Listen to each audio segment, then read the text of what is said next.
Great, thanks. I have a conference call that I need to run to, but since you all are graciously gathered here, I'll take a few questions. And I think you also just had like an hour with Caroline, so I don't want to step on that too much either. Hold on, there's a question back there first. Pundit, I have two quick questions. First, President Trump has talked about potentially suspending habeas corpus to take care of the illegal immigration problem. When could we see that happen, do you think? Well, the Constitution is clear, and that, of course, is the supreme law of the land, that the privilege of the writ of habeas corpus can be suspended in a time of invasion. So I would say that's an option we're actively looking at. Look, a lot of it depends on whether the courts do the right thing or not. At the end of the day, Congress passed a body of law known as the Immigration and Nationality Act, which stripped Article 3 courts, that's the judicial branch, of jurisdiction over immigration cases. So Congress actually passed, it's called jurisdiction stripping legislation. It passed a number of laws that say that the Article 3 courts aren't even allowed to be involved in immigration cases. Many of you probably don't know this. I'll give you a good example. Are you familiar with the term temporary protected status, or TPS, right? So by statute, the courts are stripped of jurisdiction from overruling a presidential determination or a secretarial determination on TPS when the Secretary of Homeland Security makes that determination. So when Secretary Noem terminated TPS for the illegals that Biden flew into the country, when courts stepped in, they were violating explicit language that Congress had enacted, saying they have no jurisdiction. So it's not just, the courts aren't just at war with the executive branch, the courts are at war, these radical rogue judges, with the legislative branch as well, too. So all of that will inform the choices the president ultimately makes, yes. Mr. Miller, to further incentivize deportation of illegal aliens, is the administration considering going after businesses that knowingly employ illegal aliens? Well, they already have. Worksite enforcement, I don't have the exact statistics, but it's at multiple hundreds of percent. So the increase in worksite enforcement has been dramatic, it's been immediate, and that will continue. Why is President Trump moving to dismiss 3 Democratic members of the Consumer Product Safety Commission? Well, I think Caroline answered this question in the briefing today. The president is the head of the executive branch, and it's the president's prerogative to ensure that all executive branch employees are the best, the brightest, the most committed to fulfilling the agenda that they have, whether it be in their agency or any post in government. Is the president going to replace them? Well, again, we'll take a look at the situation, but the important thing is, or I'll take a look at the specifics that you're talking about here, but the important thing to understand is that we don't just let people stay in their jobs just because they were always there, right? We have to examine the performance of specific employees, whether they're doing the best that they can do. I know that in particular, as a parent, there's been lots of concerns that I've had, that my family's had about product safety in this country. We can absolutely do better, and we will do better, but that requires hiring the best people for the job, and President Trump will always hire the best people for the job. Yes. When we talk to the president's voters, they bring up a couple issues. One, it's been 3 months, and they still haven't gotten down to the 2020 election. They're concerned about the whole voting situation, and they also want to know about what happened to the assassination attempt. Those are all great questions. So they're really concerned. Those are all great questions. The Department of Justice, of course, is working on all 3 of the things that you just mentioned, and hopefully we'll have a further update soon. I can tell you on election integrity that the president recently signed an executive order that was the most comprehensive election integrity order that was ever issued. And as you may recall, that included in it a requirement to verify citizenship to vote. Another example where a district court judge lawlessly intervened, enjoined that requirement. Now, think about this. Congress passed a law, making it a crime, a felony, for non-citizens to vote. And yet a judge has enjoined the executive branch from enforcing and upholding that statutory requirement.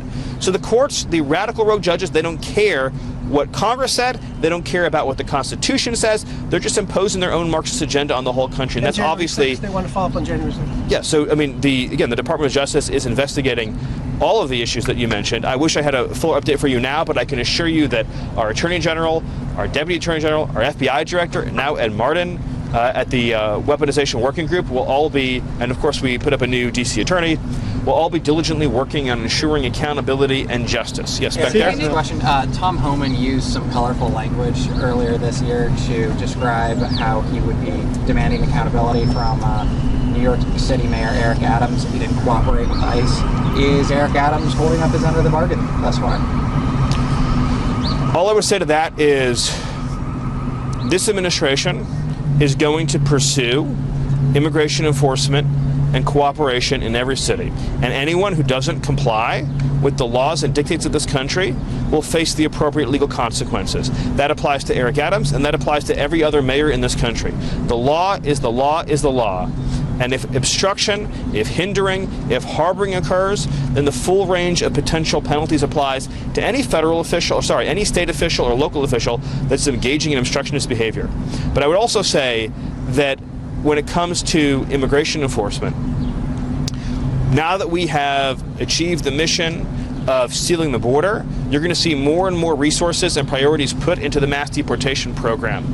And so on a day-to-day basis, you're going to see exponentially larger numbers of illegal aliens being arrested and removed from the interior. How Can you serious share is with all us- bills Thank habeas you. corpus? So can you share with us where the illegal immigrants that will be deported to Angola, Rwanda, those African nations are, which condition they are, and when are you guys planning to send them back to Africa? Well, we get illegal aliens, or we did get illegal aliens during the Biden administration from 150 countries. So ICE sends planes to every country in the world. We send planes to Iraq, we send planes to Yemen, we send planes to Haiti, we send planes to Angola. I mean, ICE is sending planes all over the world all the time. Anyone who came here illegally, we're finding them and we're getting them out. Any other questions? Yes, back there. Yes. Thank you, Stephen. So it looks like we're going to see a lot of port workers and truck drivers displaced by the tariffs in the coming weeks. Does the administration have any plan for relief for those workers, sort of like what you did in the first term for agricultural workers who had some impact? Well, what I would focus on is the fact that we're actually going to begin enacting, as you've seen, a series of historic trade deals. They're going to be opening up the export market for American producers, both manufacturers, growers, ranchers, as never before. And so what's going to begin happening now, because of the president's leadership on tariffs, is markets that have historically been closed, so obviously India, Japan, South Korea, the UK, are now going to be open to American exports and American production. I would also just note that if you look at the statistics, about 90,000 factories in the United States closed since NAFTA was signed, which is, I mean, almost unimaginable figure. The media never cared about those workers and their factories who were destroyed. And we can all visit the towns now, and we know, of course, the heartbreaking stories, the fentanyl addiction, the breakup of traditional families, the disintegration of whole communities. That was the catastrophe that occurred that President Trump is reversing by finally standing up for the American worker. Yes. With regards to the refugees that are being brought back from South Africa, Yeah, that's a really exciting news story, isn't it? the rationale behind it when refugees have not been taken back from other countries, why is the U.S. taking these from South Africa? Well, because what's happening in South Africa fits the textbook definition of why the refugee program was created. This is persecution based on a protected characteristic, in this case race. So this is race-based persecution. The refugee program is not intended as a solution for global poverty, and historically it has been used that way. Wherever there's global poverty or wherever there's dysfunctional governments, then the U.S. refugee program comes in, swoops people up, relocates them to America, and you have multi-generational problems. You even into the second and third generation, you have endemic poverty, you have crime issues, you have integration issues. The U.S. refugee program in America has been a catastrophic failure. I mean, if you look, for example, at the Twin Cities area, I mean, just in terms of markers of educational outcomes, in terms of public safety, in terms of welfare use, I mean, it's been a complete public policy failure. And so this is an example of the president returning the refugee program to what it was intended to be used as. But what evidence? Hold on, over there, thanks. Specific evidence do you Well, have so that let me just take this one first, thanks. Is the president having a conversation with you about becoming the national security advisor and what you accept? I'm very thrilled with the job that I currently have, and my focus right now is on supporting Secretary Rubio. Marco and I become very close friends, especially over the last 100 days, but even before then. And I could not be more excited to work with Marco, who who is truly one of the all-stars of this government, both in his role as Secretary of State and in his role as National Security Advisor. And I think the whole country is going to continue to see just how incredible Marco is. Yes. What specific evidence the United States have that those South Africans have been severely persecuted? Well, but it's state policy. There's land expropriation. There's a whole series of government laws and policies that specifically target white farmers and the white population in South Africa. That's well documented on video. And of course, you even see government leaders chanting racial epithets and espousing racial violence. So it's all very well documented. Yes. So on Ukraine, are you in a position to confirm either kill or keep alive the reports that you have been asking Ukraine, war torn country, to accept some of the illegal immigrants, and why? I've never heard that before. Hold on. Yes. President foreshadowed that he was going to be making a very big announcement yesterday, today, maybe Monday. I know you're not going to get ahead of the president. Can you give us a hint, though, at least? What topic? No, I'm not going to get ahead of the president. Yes. Did you have a question? Yeah. Will you be involved with the meetings with Mayor Adams today, and what do you plan to discuss? I'm not involved in those meetings. No. Do you have a question? Yes. So the current governor of California has been extremely rude to President Trump and your administration. What is the status of their litigation on the tariff issues and all the issues? I don't have an update on that. Sorry. Yes. Steven, do you have, of the South African refugees, how many are coming and when will they arrive? Well, we just have the first flight is scheduled, I believe, for early next week. But that's just. Where in the U.S. are they arriving? Well, I don't have an exact update for you on that yet. I don't want to confirm any news reports, but that's just the beginning of what's going to be a much larger scale relocation effort. And so those numbers are going to increase obviously as time goes on. It takes a little while to set up the systems and processes and procedures to begin a new refugee flow, but we expect that the pace will increase. It'll increase at a healthy pace as time goes on. Yes, back there. How many on the first flight? Not right now. Yep, back there. Comment on the Tufts University student that the federal judge of Vermont ordered the immediate release of Tufts University students held by immigration authorities. Yeah, my reaction is, again, there's a judicial coup in this country. The foreigners in this country do not have a right to stay in this country if they support designated terrorist organizations like Hamas. Hamas is a designated terrorist organization. The Secretary of State has the absolute authority under statute, which again is not judicially reviewable, to revoke an immigration benefit or visa and then to pursue a deportation to the Department of Homeland Security. We cannot individually litigate in court every single visa that we want to revoke. This is a plenary authority of the executive branch. And I would just say that, what this really comes down to is this. The American people voted for President Trump in large part to seal the border, deport the illegals, fix our immigration system so it serves America's interests, and remove the people from this country that we don't want here because they threaten our national security, our public safety, or our economic security. That is what he was elected to do. It's what the Constitution empowers him to do. And this judicial coup by a handful of Marxist judges to frustrate that effort can only be understood as an attack on democracy. Thank you. Thank you, Mr. Miller. Yeah, if you have a few minutes, we would appreciate your time. Thank you. Sure.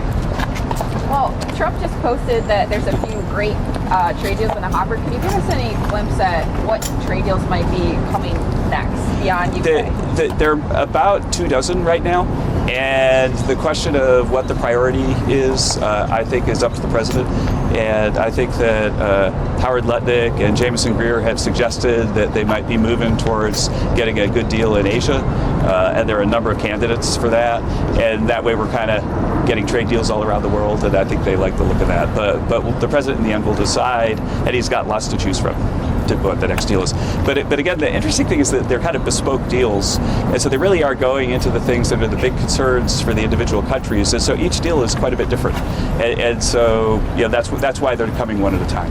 Do you anticipate? He said though that there's 3 negotiations right now that are close, trade negotiations. Do you anticipate it'll be some of the countries in the Indo-Pacific region, like you and others have been kind of outlining, India, South Korea, Japan? That would be my expectation for the next one, yeah. But yeah, there are so many deals that are close, and some are easier than others. I think the deal with India was especially complex, but it looks like it's getting close to the finish line. Is the war at all, or sorry, not the war, is the conflict, the escalating conflict between India and Pakistan at all affecting any of those talks or the timing on that? It's not something I've discussed. I had a question. about you. I know you were just talking on CNBC about the tax bill. The president posted this morning that he would be okay with raising taxes on the rich. Is that something that is being seriously considered in this bill? I know that one of the key problems right now is the president has a lot of very expensive priorities, some of which he laid out: no tax on tips, no tax on overtime, and how to pay for it. So I'm curious. The president is not a strong advocate of that, but he is a strong advocate of many things like no tax on tips, no tax on overtime, and nice treatment for auto loans. And he has cited his priorities, and he understands that in the end, the final bill will include some priorities of members of the House and the Senate. That's how the democratic process works, and that's really what this conversation is about. But how do you expect to pay for any of the president's priorities that you laid out? Well, the budget rules in the House and the Senate are very clearly identified that include spending cuts and so on, and they don't include dynamic scores. And so in the fullness of time, with the spending cuts that we're achieving and the dynamic score of the tax bill, we're highly confident that we're going to reduce the deficit and make bond markets celebrate. And we're already seeing that with lower interest rates right now. And you think you'll be able to get all of those priorities in the bill? I think that the president's top priorities have been communicated, and I have not seen anyone suggest that they're not going to be in the bill. On China tomorrow, Trump said today 80% would be okay. It will come out tomorrow what happens in the negotiation. So you don't anticipate any drop in tariffs before those talks? I think that everything will happen while the talks are happening. Wow. Okay. Not before. Yeah. Okay. Thank you, guys. I don't want to get too wet. Yeah. Oh, did I do that to you? I know, right? When I walked out. Can I ask you one last quickly question? about? I told yeah. Okay. I'm sorry if I missed this and they already asked it, but about Trump's post this morning about reducing China's tariffs almost by half. Going 145%. Scott Bessent and Jameson Greer are going into the negotiations with an open mind, working closely with their colleagues, and there won't be news about what happens to tariffs or other things until after the talks are finished. Do you think that he's going far enough with this 80%, or do you think he should lower it even more? All that will be worked out during the negotiations in Geneva. So. Okay. Thanks. Thank you so much, Kevin. Appreciate it.